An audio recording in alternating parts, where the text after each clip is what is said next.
Hello po ma'am, papunta na po ako ma'am. Sorry kung medyo late, ang lakas kasi ng ulan kanina. Naku, okay lang. Tsak sabi ko naman, ako nang ilas na customer mo para dito ka na kumain, di ba? Naku ma'am, mukhang hindi na po ako dyan makakakain kasi ang basang-basa po ako, ang lakas po ng ulan kanina.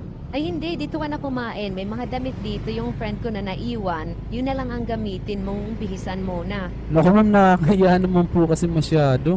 Gagamit pa ako ng damit ng kaibigan niyo, baka pa magalit yun. Ay naku, huwag ka nang mahiya pa. Mamaya magkasakit ka pa niyan, edi ikaw rin ang mahirapan. Tsaka hindi naman na yung ginagamit ng friend ko. Matagal na yung nasa ibang bansa. Kaya ko pa naman po ma'am, tsaka sanay naman po ako sa ganito na natutuyo na lang yung basa sa damit ko. Ay naku, huwag ka na makulit. Asan ka na ba banda? Baka mga 10 minutes pa po ma'am, nag-remit pa kasi ako kaya inabot ng alas 9. Tama lang yan. Sakto pagdating mo dito, luto na tong ulam. Nakakaya talaga ma'am, pero hindi kasi ako sanay makikain sa ibang bahay ng, lalo na sa customer ma'am eh.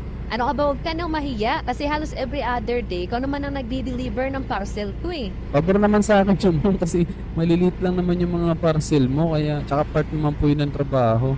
Ay wait lang ha, hakaluin ko lang tong niluluto ko. Sige po ma'am. Kumakain ka naman siguro ng karne, no? Anong klaseng karne po yan ma'am?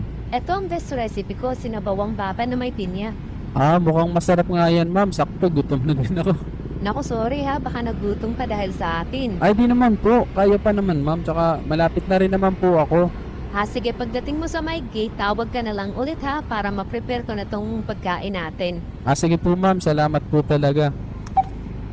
Grabe, napakabait talaga ni ma'am, kaso kinakabahan ako. Hindi naman ako sanay na makikain sa ibang bahay. Kaso nakakaya naman tumanggi, nag-effort na si ma'am sa pagluluto.